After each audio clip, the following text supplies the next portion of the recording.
J'ai un physique assez atypique, donc j'ai pas forcément le même schéma de course que les autres sprinteuses. Je mesure 1,82 m, donc moi en 60 mètres, je ne cours pas de la même façon qu'une fille qui mesure 1,75 m ou 1,70 m.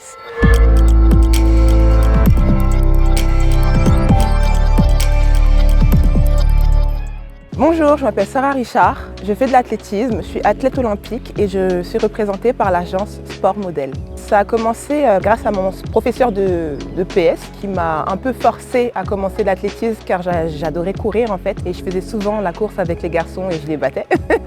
Je me suis inscrite par la suite dans un club d'athlétisme et c'est à partir de là où l'aventure a commencé. À l'âge de 14 ans, si je ne dis pas de bêtises, donc j'étais directement affiliée à une seule discipline qui est le sprint et j'ai commencé à faire des compétitions directement sur le 60 mètres, sur le 100 mètres et sur le 200 mètres. Lors de ma première année en athlétisme, la compétition c'était les championnats du monde cadets.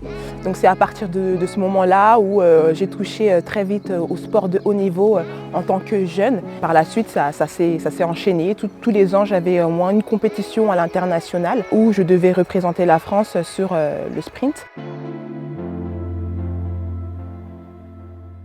C'est en 2017 que j'intègre l'INSEP où je commence vraiment à découvrir le vrai sport de haut niveau, donc vraiment passer d'un club au très haut niveau en côtoyant des grands sportifs comme Teddy Riner, Clarisse Agbenienou, etc. J'allais aussi à l'école au sein de l'INSEP, donc on se familiarise très vite avec les autres sportifs. Donc je dirais que c'est une mini-famille dans une toute petite ville où on se motive en fait à atteindre nos objectifs les plus grands. J'ai un physique assez atypique, donc j'ai pas forcément le même schéma de course que les autres sprinteuses. Je mesure 1,82 m, donc moi en 60 mètres, je ne cours pas de la même façon qu'une fille qui mesure 1,75 m ou 1,70 m. Ça, je l'ai compris dans un premier temps à l'entraînement, quand je voyais qu'on ne me donnait pas les mêmes instructions que mes coéquipières. Par exemple. Pour les sprinteuses qui ont une taille normale, c'était plus facile pour elles de courir que pour moi, parce que moi j'atteins mon pic de vitesse à partir du 50 mètres, alors qu'elles c'est très vite. C'est au bout de, je sais pas, au bout de 30 mètres, elles sont déjà à balle. C'est pour moi une force parce que je réussis à me distinguer des autres, mais aussi à avoir une expérience complètement différente. Donc c'est plutôt une plus-value pour moi.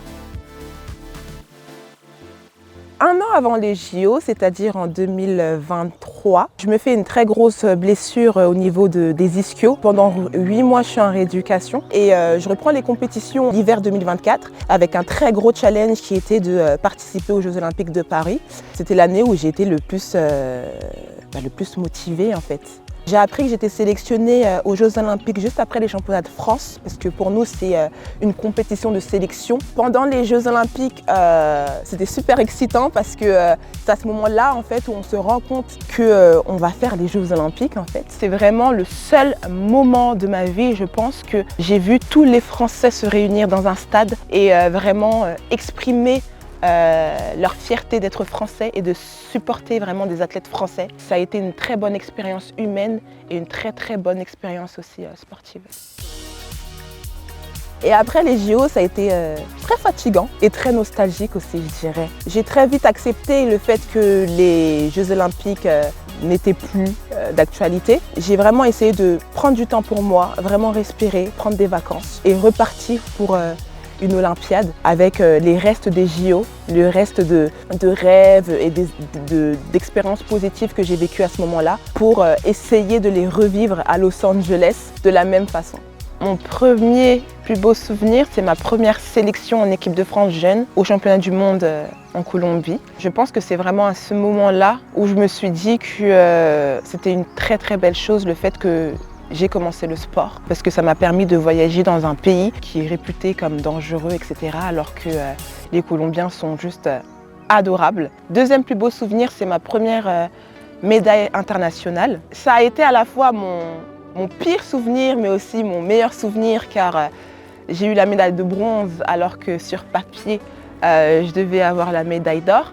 Mais ça m'a aussi prouvé que le sport, tout pouvait arriver, mais même si le pire arrive, il faut se relever. et aujourd'hui, toutes les expériences que je peux vivre dans ma vie personnelle et la façon aussi de les gérer, que ce soit des bonnes expériences ou des mauvaises expériences, c'est vraiment grâce au sport que je sais gérer ces moments-là. J'encourage énormément aussi les gens à pratiquer du sport, dans un premier temps pour leur bien-être, mais aussi pour avoir une certaine stabilité, on va dire, dans la vie, qui vous permettra d'être épanoui, comme je le suis aujourd'hui.